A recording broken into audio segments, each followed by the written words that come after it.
नमस्कार दोस्तों, कैसे आप सभी लोग। आज तारीख 7 अगस्त 2024 से दिन बुधवार। हिंदी तिथि की बात करें तो आज हरियाली तीज को सावन माह के शुक्ल पक्ष की तृतीया तिथि है। एक बार फिर से हाजिर हो गया दोस्तों आपके सामने राजस्थान की आज की 40 और गर्मा गर्म बड़ी खबरों को लेकर बताएंगे आपको सभी खबरों के बारे में विस्तार से। लेकिन उससे पहले आज की बड़ी खबरों पर, मुख्य समाचारों पर, टॉप हेडलाइंस पर एक नजर डाल लेते हैं।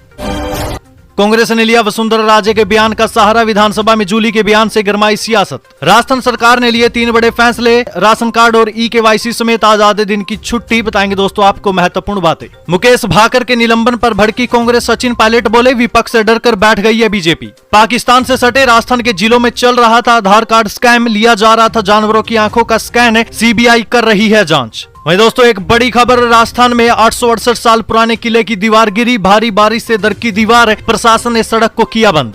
जिसको ये बच्चा मिले अनाथालय में छोड़ दे, लिखकर मासूम को ट्रेन में छोड़ा। बैग में कपड़े, बिस्किट और चिप्स के पैकेट मिले। इसी के साथ ही दोस्तों केदारनाथ में फंसे दोस्त बोले, ऐसा लगा ब्लास्ट हुआ है। बचने के लिए महादेव की शरण में भागे। लैंडस्लाइड के बीच फंसे, 4 दिन बाद हुआ रेस्क्यू। बताई आप बीती। वहीं दोस्तों ट्रेनों में फंसे यात्रियों को बसों से जोधपुर लाए। 4 ट्रेनें नहीं चलेगी। 9 आंशिक हुई रद्द। 14 के मार्ग बदलने पड़े। बताएंगे दोस्तों आपको प्रदेश की 40 बड़ी खबरों के बारे में विस्तार से। लेकिन उससे पहले अगर अभी तक आपने चैनल को सब्सक्राइब नहीं किया तो सबसे पहले चैनल को सब्सक्राइब कर दे, वीडियो को लाइक कर दे और अपने कमेंट जरूर कर दीजिए। राजस्थान की आज की पहली और बड़ी खबर दोस्तों, पुलिस ने छात्रों को सड़क पर घसीटा। राजस्थान यूनिवर्सिटी में स्टूडेंट्स ने मुंह काला कर किया प्रदर्शन। 15 से ज्यादा हिरासत में। छात्र संघ चुनाव की मांग। देखिए दोस्तों, जयपुर में राजस्थान यूनिवर्सिटी में छात्र संघ चुनाव की मांग को लेकर बीते दिन स्टूडेंट्स ने प्रदर्शन किया। यूनिवर्सिटी कैंपस में छात्रों ने सरकार का पुतला फूंका। प्रदर्शन कर रहे स्टूडेंट्स जब यूनिवर्सिटी से बाहर आने लगे तो पुलिस ने हल्का बल प्रयोग किया। पुलिसकर्मियों ने सड़क पर बैठे छात्रों को घसीटा। छात्रों ने विरोध किया तो पुलिस वालों ने जबरदस्ती उठाकर बस में बैठाया। 15 से ज्यादा छात्रों को पुलिस ने हिरासत में ले लिया। यहाँ तक कि स्टूडेंट्स ने अपना मुंह काला करके दंडवत विरोध प्रदर्शन भी किया। धारीवाल बोले, ये भूखी नंगी और दिवालिया सरकार है। भाजपा पर निशाना साधकर कहा, ये हर चीज का दाम बढ़ा रहे हैं, न जाने राजस्थान को कहां लेकर जाएंगे। देखिए दोस्तों, बिजली निजीकरण के साथ साथ पानी के निजीकरण करने पर कोटा उत्तर से विधायक व पूर्व यूडीएच मंत्री शांति धारीवाल ने बीजेपी सरकार पर निशाना साधा। धारीवाल ने कहा कि ये सरकार तो नंगी भूखी सरकार है, दिवालिया है, इसमें कोई दम नहीं। अभी से इनके लक्षण दिख गए हैं, ये राजस्थान को कहां लेकर जाएंगे देख लेना, ये हर चीज के दाम बढ़ाएंगे। पत्नी कोमल धारीवाल की पुण्यतिथि पर पौधा वितरण कार्यक्रम के दौरान मीडिया से बातचीत में धारीवाल ने कहा कि महंगाई को कम करने की बात होनी चाहिए थी, ये हर चीज के दाम बढ़ाए जा रहे हैं। हमारे वक्त में दाम कम थे, दाम बढ़ाने की क्या आवश्यकता पड़ रही है। मैनेजमेंट अच्छा करो। आज हालात ये हैं कि उनके पास न तो एमडी है, ना कोई डायरेक्टर है, ना ही कोई चीफ इंजीनियर है। सारे महकमे में सारे पद खाली पड़े हैं। कहां से बिजली पैदा होगी, ना कोई जनरेशन का प्लान है, केवल हवाई बातें हैं। कांग्रेस ने लिया वसुंधरा राजे के बयान का सहारा। विधानसभा में जूली के बयान से गरमाई सियासत। देखिए, राजस्थान की पूर्व मुख्यमंत्री वसुंधरा राजे ने बीते शनिवार को पद, मद और कद वाला बयान दिया था, जिसने खूब सुर्खियां भी बटोरी थी। अब कांग्रेस के नेता इसी बयान का सहारा लेकर बीजेपी पर निशाना साधने का काम कर रहे हैं। बीते दिन राजस्थान विधानसभा में नेता प्रतिपक्ष टीकाराम जूली ने भी ऐसा ही किया, जिसके बाद प्रदेश में सियासी पारा हाई होना तय माना जा रहा है। सदन में जारी गतिरोध के बीच जूली ने कह दिया, सरकार लगातार कानून और नियम की धज्जियां उड़ा रही है। देश के गृह मंत्रालय की गाइडलाइन है कि कोई भी अपने परिवार को किसी भी लाभ का पद नहीं देगा, लेकिन जोगाराम पटेल के बेटे को एएजी बनाया गया। सरकार अब अमित शाह की बात भी नहीं मान रही। पब्लिक प्रोसिक्यूटर की नियुक्ति नए कानून के बीएनएस से होनी चाहिए थी, लेकिन सीआरपीसी के तहत नियुक्ति हुई। हमारे मुद्दे से बचने के लिए सदन को भ्रमित किया जा रहा है। वहीं जूली ने आगे कहा, राजस्थान विधानसभा के अध्यक्ष वासुदेव देवनानी ने हमारे सदस्य को सदन से निकाल दिया। सत्ता के मद में सरकार चूर है। सरकार की तरफ से सुलह का कोई प्रयास नहीं किया जा रहा। हमने सदन चलाने में पूरा सहयोग दिया। हमने ऐसा क्या कर दिया जो हम माफी मांगे? हम माफी नहीं मांगने वाले। मिड डे मील घोटाले की ईडी और एसीबी से जांच जारी। मदन दिलावर बोले, दोषियों पर होगी सख्त कार्रवाई। देखिए, शिक्षा मंत्री मदन दिलावर ने विधानसभा में कहा कि पूर्ववर्ती सरकार द्वारा मिड डे मील में करोड़ों रुपए का घोटाला किया गया। इस मामले की जांच ईडी और एसीबी कर रही है। उन्होंने कहा कि घोटाले में लिप्त पाए जाने वाले राजकीय कार्मिकों के विरुद्ध भी सख्त कार्रवाई करते हुए उन्हें निलंबित किया जाएगा। आयुष्मान भारत योजना पर आया नया अपडेट। लाभार्थी जल्द अन्य राज्यों में करवा सकेंगे इलाज। देखिए दोस्तों, आयुष्मान भारत योजना पर एक नया अपडेट आया। चिकित्सा मंत्री गजेंद्र सिंह खींवसर ने राजस्थान विधानसभा में बताया कि आयुष्मान भारत योजना के लाभार्थियों के अन्य राज्यों में उपचार की व्यवस्था आगामी कुछ महीनों में सुनिश्चित कर ली जाएगी। इसके लिए राज्य सरकार द्वारा कदम उठाए जा रहे हैं। चिकित्सा मंत्री गजेंद्र सिंह खींवसर शून्यकाल में निम्बाहेड़ा विधायक श्री चंद कृपलानी के इस संबंध में ध्यानाकर्षण प्रस्ताव के माध्यम से उठाए गए मामले पर जवाब दे रहे थे। चिकित्सा मंत्री गजेंद्र सिंह खींवसर ने बताया कि पहले चरण के अंतर्गत आगामी सितंबर माह से अन्य राज्य का कोई भी व्यक्ति राजस्थान में आकर उपचार करवा सकेगा, जबकि दूसरे चरण में आगामी 3-4 महीने के बाद राजस्थान के लोग भी पूरे भारत में योजना के अंतर्गत उपचार करवा पाएंगे। मंत्री खिमसर ने विश्वास जताया है कि वित्त विभाग की अनुमति लेकर शीघ्र ही सॉफ्टवेयर की कंपैटिबिलिटी सुनिश्चित कर ली जाएगी। राजस्थान सरकार के 3 बड़े फैसले, जाने दोस्तों बेहद महत्वपूर्ण बात। देखिए दोस्तों, राजस्थान सरकार ने 3 बड़े फैसले लिए। राजस्थान विधानसभा में खाद्य और नागरिक आपूर्ति मंत्री सुमित गोदारा ने 3 बड़ी घोषणा की है। सुमित गोदारा ने बताया कि माननीय सर्वोच्च न्यायालय और भारत सरकार के निर्देशों के अनुपालना में राजस्थान के ई श्रम पोर्टल पर पंजीकृत सभी प्रवासी श्रमिकों को राशन कार्ड जारी किए जाएंगे। उन्होंने बताया कि जिन प्रवासी श्रमिकों का राशन कार्ड नहीं बना, वे अपने परिवार के सभी सदस्यों के ई श्रम कार्ड और आधार कार्ड के साथ अपने नजदीकी मित्र पर जाकर राशन कार्ड बनवा सकते हैं। यदि पहले राशन कार्ड बना हुआ है तो अपने ई श्रम कार्ड और आधार कार्ड की राशन कार्ड से सीडिंग ई मित्र से आवश्यक रूप से जरूर करवा ले। वहीं जो दूसरा फैसला है वो है राष्ट्रीय खाद्य सुरक्षा योजना के तहत 15 अगस्त तक ई केवाईसी करवाना अनिवार्य है। देखिए दोस्तों, राष्ट्रीय खाद्य सुरक्षा योजना के तहत अब राजस्थान के चयनित सभी लाभार्थियों को 15 अगस्त 2024 तक ई केवाईसी करवाना जरूरी है। खाद्य नागरिक आपूर्ति और उपभोक्ता मामले विभाग के मंत्री सुमित गोदारा ने बताया कि सुप्रीम कोर्ट और भारत सरकार के निर्देशों के अनुपालना में ये केवाईसी अनिवार्य है। उन्होंने बताया कि लाभार्थी उचित मूल्य की दुकान पर जाकर ई केवाईसी करवा सकते हैं, नहीं तो उनका नाम खाद्य सुरक्षा सूची से हटा दिया जाएगा। वहीं दोस्तों, इसके साथ ही एक बड़ा महत्वपूर्ण निर्णय ये लिया गया है। आज यानी 7 अगस्त को जयपुर शहर में तीज मेले का आयोजन होगा। इस अवसर पर राज्य सरकार ने आधे दिन का अवकाश घोषित किया है। 7 अगस्त यानी आज तीज के त्योहार के दिन जयपुर स्थित राज्य सरकार के समस्त कार्यालयों, राजकीय उपक्रमों, शिक्षण संस्थानों में आधे दिन का अवकाश रहेगा। राजस्थान के किसानों को सरकार का बड़ा तोहफा, 5 लाख नए किसानों को इतने रुपए तक का मिलेगा ऋण।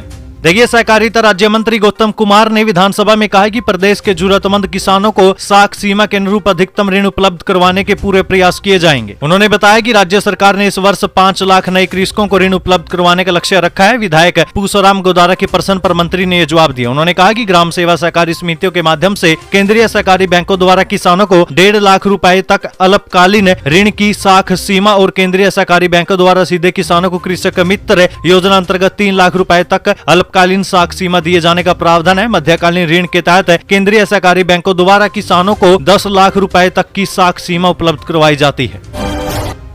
गरीबों के घर बचाने को राजेंद्र गुढ़ा ने निकाली जन आक्रोश रैली, अफसरों को बताए रिश्वतखोर। देखिए, झुंझुनू शहर के निकट उदयपुर वाटी मार्ग पर ग्राम पंचायत उदावास में अतिक्रमण हटाने की तैयारी के विरोध में पूर्व मंत्री गजेंद्र सिंह गुढ़ा के नेतृत्व में जन आक्रोश रैली निकाली गई। रैली करीब 5 किलोमीटर लंबी रही। बड़ी संख्या में ग्रामीण ऊंट गाड़ियों में सवार होकर उदावास से कलेक्ट्रेट पहुंचे। यहां प्रशासन के खिलाफ नारेबाजी की गई और प्रदर्शन किया गया। कलेक्ट्रेट पर धरना तक दिया गया। वहीं धरने को संबोधित करते हुए गुढ़ा ने कहा कि मोदी तेरी जागीर नहीं है, ये राजस्थान हमारा है। ग्रामीणों को जमीन पर बसे हुए 60 साल से ज्यादा हो गए। प्रशासन उदावास गाँव में पट्टे मकानों को अतिक्रमण मानकर बुलडोजर चलाना चाहता है। ये गरीबों के साथ अन्याय है। गुढ़ा ने कहा, सरकार ने पट्टे भी जारी किए हैं, लेकिन आज प्रशासन उन्हें अतिक्रमी मानकर हटाना चाहता है। ये सरासर अन्याय है, इसे किसी भी हाल में बर्दाश्त नहीं किया जाएगा। सरकार गरीबों के घर उजाड़ना चाहती है। खेल के नाम पर भ्रष्टाचार, राजस्थान क्रिकेट एसोसिएशन में सामने आया भयंकर फर्जीवाड़ा। फर्जी ढंग से डकार गए करोड़ों रुपए। देखिए, क्रिकेट के भविष्य को संवारने के लिए बनाए गए राजस्थान क्रिकेट एसोसिएशन में क्रिकेट के नाम पर भ्रष्टाचार का सबसे बड़ा खुलासा हुआ। अक्सर विवादों में रहने वाली पिछली राजस्थान क्रिकेट एसोसिएशन की कमेटी ने अपने कार्यकाल में खेल के मैदान से लेकर खिलाड़ियों के कल्याण तक जमकर भ्रष्टाचार किए हैं। जी हां, आरसीए एडहॉक कमेटी द्वारा करवाई गई रिपोर्ट में इस बात का खुलासा हुआ है। बीसीसीआई ने हर साल राजस्थान क्रिकेट के कल्याण के लिए करोड़ों रुपए का बजट आवंटित किया, लेकिन तत्कालीन कमेटी ने आरसीए से संबंध अंपायर, खिलाड़ी, ग्राउंड स्टाफ को लंबे समय से फीस का ही भुगतान नहीं किया। ऑडिट रिपोर्ट में खुलासा हुआ कि एक तरफ खेल से जुड़े खिलाड़ी, अंपायर सहित पूरा स्टाफ एक रुपए को तरसता रहा, वहीं तत्कालीन कमेटी के नियम विरुद्ध करोड़ों रुपए का भुगतान वकीलों को कर दिया। आरसीए एडहॉक कमेटी के संयोजक जयादीप बिहानी ने ऑडिट रिपोर्ट में आई आर्थिक, वित्तीय और भ्रष्टाचार के कारनामों की पूरी फेरहिस्त तैयार की है। एडहॉक कमेटी इस रिपोर्ट को जल्द ही मुख्यमंत्री भजनलाल शर्मा और खेल मंत्री को सौंपेगी। इसके बाद भ्रष्टाचार, वित्तीय अनियमितता करने वाले तत्कालीन जिम्मेदारों के खिलाफ मुकदमा दर्ज करवाया जाएगा। किसानों के लिए एक अच्छी खबर, खरीफ फसलों पर बढ़ा समर्थन मूल्य। एमएसपी में 23 फसलें शामिल, नवंबर से होगी खरीद।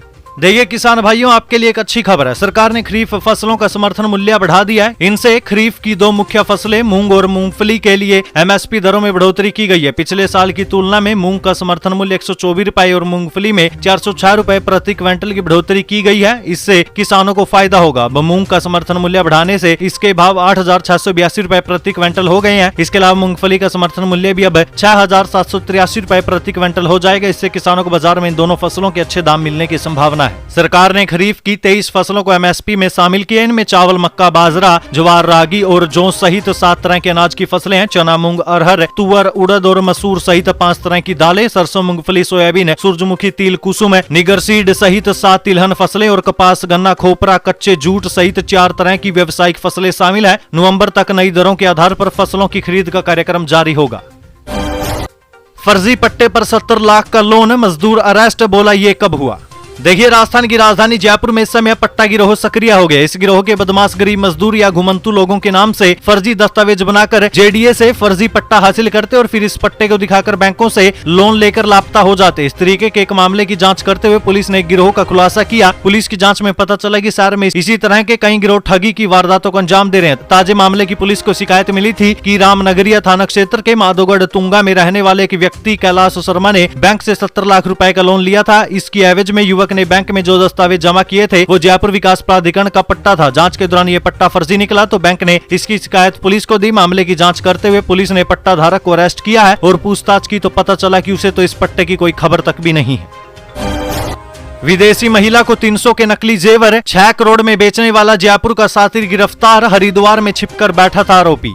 देखिए, जयपुर में विदेशी महिला को हीरे और सोने के नकली जेवर देकर करोड़ों की ठगी करने वाला मुख्य आरोपी पुलिस की पकड़ में आ गया। अमेरिकी निवासी चेरिस ने 18 मई को जयपुर के मानक चौक थाने में मामला दर्ज करवाया था। 300 रुपए के नकली जेवर के बदले 6 करोड़ रुपए की ठगी का मामला बीते दिनों सुर्खियों में था। पुलिस ने नकली ज्वेलरी बेचने के मामले में फर्जी सर्टिफिकेट जारी करने वाले नंद किशोर को गिरफ्तार कर लिया था, लेकिन ज्वेलर गौरव सोनी और उसके पिता राजेंद्र सोनी लंबे समय से पुलिस की पकड़ से दूर थे। अब पुलिस ने इस मामले के मुख्य आरोपी गौरव सोनी को हरिद्वार से गिरफ्तार कर लिया है। 9 अगस्त को आदिवासी रंग दिखेगा। जगन्नाथ मंदिर व मेला परिसर में जुटेंगे कई हजार लोग। आदिवासी लोक संस्कृति देखने को मिलेगी। देखिए दोस्तों, मीणा समाज की ओर से 9 अगस्त को अलवर शहर के रूपबा स्थित जगन्नाथ जी मंदिर परिसर में आदिवासी दिवस मनाया जाएगा। इस बार आयोजन को बड़ा करने की तैयारी शुरू कर दी गई है। समाज के लोगों ने फौजी होटल पर मीटिंग कर तैयारियों को लेकर चर्चा भी की। इस दौरान मीणा समाज के प्रदेश प्रतिनिधि अमरचंद मीणा ने बताया कि 9 अगस्त को आदिवासी दिवस को धूमधाम से मनाया जाएगा, जिसके लिए पूरा समाज तैयारी में जुट गया। सब अपने अपने स्तर पर इस कार्यक्रम को खास बनाने की योजना बनाने में लगे हैं। हमारी कोशिश रहेगी कि आदिवासी दिवस के दिन आदिवासी लोक संस्कृति का रंग देखने को मिले। कटोरा लेकर सड़क पर उतरे राशन डीलर से भीख मांग कर कहा बच्चों की फीस नहीं भर पा रहे हैं, सरकार मानदेय फिक्स करे। देखिए, कोटा में राशन डीलर्स की हड़ताल जारी है। मानदेय की मांग को लेकर चल रही हड़ताल के क्रम में कोटा में राशन डीलर्स ने कलेक्ट्री पर प्रदर्शन किया। इस दौरान हाथ में कटोरा लेकर भीख मांगकर राशन डीलर्स ने जताया कि उनकी हालत खराब है, सरकार को डीलर्स के हित में फैसला लेना चाहिए। प्रदर्शन का नेतृत्व कर रहे डीलर मोहम्मद रफीक ने बताया कि राशन डीलर्स लगातार सरकार के आगे अपनी मांग रखते हुए आ रहे हैं, लेकिन आज तक भी किसी भी सरकार ने उनकी तरफ ध्यान नहीं दिया। उन्होंने बताया कि कमीशन सरकार देती है, वो भी समय पर नहीं मिलता। राशन डीलर को कमीशन पूरा नहीं पड़ रहा है। राशन डीलर ऐसी स्थिति में पहुंच गए हैं कि परिवार का खर्च तक नहीं चल रहा, बच्चों की फीस तक जमा नहीं हो पा रही है। ऐसे में सरकार से मांग की जा रही है कि राशन डीलर्स का मानदेय फिक्स कर दिया जाए, लेकिन सरकार सुन नहीं रही। इसके चलते हड़ताल करने पर मजबूर होना पड़ा। सांसद रोत बोले न्यूक्लियर प्लांट विनाशकारी परियोजना है। संसद में कहा कि एनपीसीआईएल और प्रशासन तानाशाही कर रहे, महिलाओं को जेल में डाला।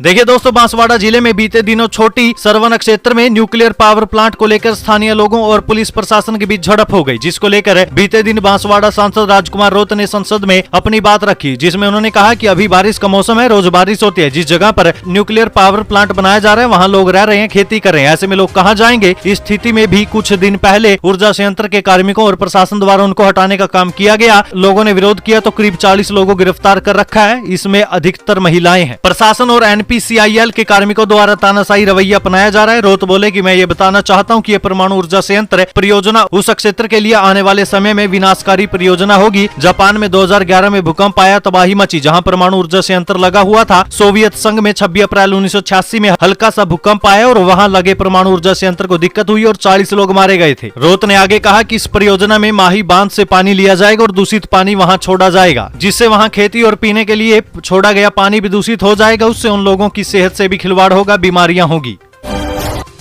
कांग्रेस ने राज्यपाल से मिलने का समय मांगा, राजस्थान में बढ़ी सियासी हलचल। देखिए, राजस्थान में कांग्रेस विधायक मुकेश भाकर के सदन से निलंबन का मुद्दा अब तूल पकड़ता जा रहा है। नेता प्रतिपक्ष टीकाराम जूली ने कहा कि बीजेपी सरकार सदन को स्थगित कर इस मामले से पीछा छुड़ाना चाहती है, मगर विपक्ष इस मुद्दे पर अपनी लड़ाई जारी रखेगा और सड़कों पर आंदोलन करेगा। कांग्रेस ने इस मामले को राज्यपाल के समक्ष उठाने का फैसला किया और राज्यपाल से मिलने का वक्त मांगा है। टीकाराम जूली ने कहा कि राजस्थान में जिस तरीके के संवैधानिक संकट की स्थिति बन गई है, राज्यपाल से मिलकर कांग्रेस पूरे मामले से अवगत करवाएगी। घुसपैठियों को एक्सपोर्ट करो, सनातनी को इंपोर्ट, बालमुकुंद ने राजस्थान में उठाया बांग्लादेश का मुद्दा। देखिए दोस्तों, राजस्थान की हवा महल सीट से भाजपा विधायक बालमुकुंद आचार्य ने बांग्लादेश का मुद्दा उठाया। उन्होंने कहा कि देश भर में बड़ी तादाद में बांग्लादेशी घुसपैठिए रह रहे हैं। पुलिस को इनका वेरिफिकेशन करके बांग्लादेश एक्सपोर्ट कर देना चाहिए और वहां रह रहे सनातनियों को भारत इंपोर्ट कर लेना चाहिए। ये नेशनल सिक्योरिटी से जुड़ा मुद्दा है। जयपुर में भी ऐसे लोगों की बड़ी तादाद है। पुलिस को जल्दी ही इनकी सूची तैयार करनी चाहिए। मीडिया से बातचीत में बालमुकुंद आचार्य ने कहा कि सिर्फ जयपुर में 40,000 से अधिक ई रिक्शा चल रहे हैं। ये लोग आए कहां से हैं, बिना लाइसेंस यहाँ रिक्शा कैसे चला रहे हैं, इसकी जांच करने की आवश्यकता है। कहीं ये लोग नशा करके तो नहीं चला रहे। बाहर के लोग अवैध रूप से यहाँ रह रहे हैं, अवैध रूप से बिजली के कनेक्शन लिए हुए हैं, उनको हटाना जरूरी है। अवैध रूप से कब्जा करके ये लोग आईडी बनवाकर यहाँ पर प्लॉट धारक बनना चाहते हैं। यही लोग शहर का माहौल बिगाड़ रहे हैं। बांग्लादेश में हिंदू पर हो रहे अत्याचार को लेकर बालमुकुंद आचार्य ने कहा कि भारत के लोगों पर अत्याचार हो रहा है। शेख हसीना को भारत ने शरण दी है। जिहादी लोग जो पूरी दुनिया में माहौल बना रहे हैं वो ठीक नहीं है। भारत के लोगों को बांग्लादेश से सुरक्षित वापस लाना चाहिए। भारत और पीएम नरेंद्र मोदी सभी की सहायता के लिए तैयार रहते हैं। मुकेश भाकर के निलंबन पर भड़की कांग्रेस, सचिन पायलट बोले विपक्ष से डरकर बैठी है बीजेपी। देखिए, कांग्रेस विधायक मुकेश भाकर को निलंबित किए जाने का मामला तूल पकड़ता जा रहा है। उनके निलंबन के खिलाफ कांग्रेस विधायकों ने विधानसभा में रात भर धरना भी दिया। वहीं इसको लेकर कांग्रेस बीजेपी की सत्तारूढ़ भजनलाल सरकार पर हमलावर भी रहे। मुकेश भाकर को निलंबित करने पर पूर्व उप मुख्यमंत्री और कांग्रेस के दिग्गज नेता सचिन पायलट ने बीजेपी सरकार पर निशाना साधा। उन्होंने दावा किया कि सत्ता पक्ष विपक्ष के नेताओं से डरकर उन पर कार्रवाई कर रहा है। सचिन पायलट ने अपने ट्विटर हैंडल पर लिखा, लाडनू विधायक मुकेश भाकर को 6 महीने तक सदन की कार्रवाई से निलंबित करने की प्रक्रिया की घोर निंदा करता हूँ। सत्ता पक्ष को सदन को सुचारू रूप से संचालित करना चाहिए, लेकिन उससे उलट प्रतिपक्ष के सदस्यों से डरकर उन पर आक्रामक कार्रवाई की जा रही है। इस तरीके के तानाशाही रवैये से किसान, श्रमिक, युवा और आमजन की आवाज को दबाया नहीं जा सकता। पाकिस्तान से सटे राजस्थान के जिलों में चल रहा था आधार कार्ड स्कैम, लिया जा रहा था जानवरों की आंखों का स्कैन। देखिए, राजस्थान में पाकिस्तान बॉर्डर से सटे सांचौर जिले में फर्जी आधार कार्ड बनाने के मामले में अब सीबीआई ने जांच शुरू कर दी है। सीबीआई ने 3 आरोपियों के खिलाफ नामजद केस दर्ज किया। दरअसल पिछले 1 साल में फर्जी आधार कार्ड बनाने की शिकायत सामने आ रही थी। इस केस को राजस्थान सरकार ने 9 जुलाई को सीबीआई को सौंप दिया था। इसके बाद सीबीआई ने फर्जी आधार कार्ड बनाने के मामले में सांचौर जिले के डुंगरी निवासी गणपत सिंह जाट, तोगाराम जाट और कन्हैयालाल प्रजापत के खिलाफ केस दर्ज किया है। फर्जी आधार कार्ड मामले में 7 बच्चों के फुटप्रिंट, फिंगरप्रिंट और रेटिना स्कैन करने के मामले में एक आरोपी को पुलिस ने 21 जून को गिरफ्तार किया था। पुलिस पूछताछ में आरोपी द्वारा फर्जी आधार कार्ड के जरिए जीएसटी घोटाला, फर्जी तरीके से बैंक लोन, फाइनेंस समेत कई प्रकार के फ्रॉड करने की बात कबूली गई थी। इसके बाद प्रशासन हरकत में आया। वहीं दोस्तों, इस मामले में एक और बात का खुलासा हुआ, जिसमें पता चला कि 12 से 13 साल के बच्चों को 200 रुपए देकर फर्जी आधार कार्ड बनाए जा रहे हैं। जानवरों की आंखों की पुतलियों को स्कैन किया जा रहा है। हाथों की जगह पर पैरों के फिंगरप्रिंट लिए जा रहे हैं। इस पर मंत्री जोगाराम पटेल ने भी सभी तथ्य सही बताते हुए मामले में सरकार की ओर से गंभीरता से जांच करने की सिफारिश की थी। टोंक में आज एक साथ लगेंगे 13.25 लाख पौधे, ऊर्जा मंत्री करेंगे एक पेड़ मां के नाम, आओ बनाए हरियालो राजस्थान अभियान का आगाज। देखिए, आज यानी हरियाली तीज पर पूरे प्रदेश में एक पेड़ मां के नाम, आओ बनाए हरियालो राजस्थान अभियान के तहत 2 करोड़ पौधे लगाए जाएंगे। इसके तहत टोंक जिले में भी एक ही दिन में करीब 13.25 लाख पौधे लगाए जाएंगे। टोंक में पौधारोपण को लेकर आज जिला स्तरीय कार्यक्रम नगर फोर्ट में होगा। इसके मुख्य अतिथि ऊर्जा मंत्री और जिला प्रभारी हीरालाल नागर होंगे। आंगनवाड़ी और आशा वर्करों ने विभिन्न मांगों को लेकर प्रदर्शन किया। मानदेय बढ़ाने सहित 7 सूत्री मांगों का ज्ञापन सीएम और पीएम को कलेक्टर के माध्यम से भेजा। कार्य बहिष्कार की भी दी चेतावनी। देखिए, भारतीय आंगनवाड़ी कर्मचारी संघ के बैनर तले आंगनवाड़ी कार्यकर्ता और आशा ने मानदेय बढ़ाने सहित विभिन्न मांगों को लेकर भीलवाड़ा जिला कलेक्टर कार्यालय के बाहर जमकर विरोध प्रदर्शन किया। इस दौरान बड़ी संख्या में मुख्य द्वार पर महिलाओं ने नारेबाजी भी की। साथ ही मुख्यमंत्री और प्रधानमंत्री के नाम जिला कलेक्टर को 7 सूत्रीय मांगों का ज्ञापन सौंपा, जिसमें उन्होंने मानदेय बढ़ाने के साथ ही विभिन्न मांगे रखी। उन्होंने चेतावनी भी दी है कि अगर हमारी मांगे पूरी नहीं की जाती तो आंगनवाड़ी कर्मियों द्वारा कार्य बहिष्कार किया जाएगा। अब डिजिटल आभा आईडी में होगा हर व्यक्ति के स्वास्थ्य का रिकॉर्ड। डॉक्टर एक क्लिक पर देख सकेंगे मरीज की पूरी फाइल। देखिए दोस्तों, आयुष्मान भारत डिजिटल मिशन के तहत अब हर व्यक्ति का आभा आईडी के रूप में आयुष्मान भारत हेल्थ अकाउंट बनाया जाएगा, जिसमें डिजिटल रूप से व्यक्ति का स्वास्थ्य रिकॉर्ड रहेगा। आभा ID Ayushman Bharat digital mission के पोर्टल के अलावा चिकित्सा विभाग के एनसीडी, टीबी, वायरल हेपेटाइटिस व अन्य पोर्टल के माध्यम से बनाई जाएगी। सीएमएचओ डॉक्टर राजेश कुमार गुप्ता ने बताया कि आभा स्वास्थ्य कार्ड में 14 अंकों की एक विशिष्ट पहचान संख्या होती है, जिसे आभा आईडी कहा जाता है। इस डिजिटल स्वास्थ्य कार्ड में महत्वपूर्ण स्वास्थ्य जानकारी है, जो उपचार इतिहास और चिकित्सा डेटा तक त्वरित और आसानी से पहुंच संभव बनाती है, जिसमें संबंधित व्यक्ति आभा ऐप के माध्यम से अपने चिकित्सा से संबंधित समस्त रिकॉर्ड, लैब रिपोर्ट, डॉक्टर के द्वारा लिखा दवा का पर्चा, डॉक्टर नोट्स, इमेज, वैक्सीन आदि डिजिटल प्लेटफॉर्म पर सुरक्षित रख सकेंगे और आवश्यकता पड़ने पर अपने रिकॉर्ड को डॉक्टर से शेयर कर सकते हैं। डॉक्टर गुप्ता ने बताया कि स्वास्थ्य कर्मियों द्वारा आभा आईडी बनाई जा रही है। मेहंदीपुर बालाजी को रेल सेवा से जोड़ने की मांग, सांसद की मांग। बांदीकुई जंक्शन से बालाजी, श्री महावीर जी व कैला देवी तक नया रूट बने। देखिए, दौसा सांसद मुरारी लाल मीणा ने संसद में रेल मंत्री के समक्ष कई मांगे रखी। सांसद ने बताया कि पूर्वी राजस्थान में मेहंदीपुर बालाजी, श्री महावीर जी और कैला देवी प्रमुख धार्मिक स्थल है। यहाँ दिल्ली, हरियाणा, पंजाब, उत्तर प्रदेश, मध्य प्रदेश और भी कई राज्यों से पूरे साल लाखों श्रद्धालु दर्शन के लिए आते हैं। ऐसे में मेहंदीपुर बालाजी आने वाले श्रद्धालुओं को बांदीकुई जंक्शन पर उतरने के बाद वाहनों से बालाजी तक का सफर करना पड़ता है। सांसद ने रेल मंत्री से मांग करते हुए कहा कि बांदीकुई जंक्शन को जोड़ते हुए मेहंदीपुर बालाजी, श्री महावीर जी और कैला देवी को जोड़ने वाला एक नया रेल मार्ग बनाया जाए, ताकि श्रद्धालुओं के साथ क्षेत्र के किसान और अनुसूचित जाति और जनजातीय आबादी को भी इसका फायदा मिल सके। सड़क पर कचरा होने पर धन्यवाद नगर निगम, लिखा यूथ कांग्रेस का अनूठा प्रदर्शन। प्रदेश चीफ बोले, निगम गंदगी को नजरअंदाज कर रहा है।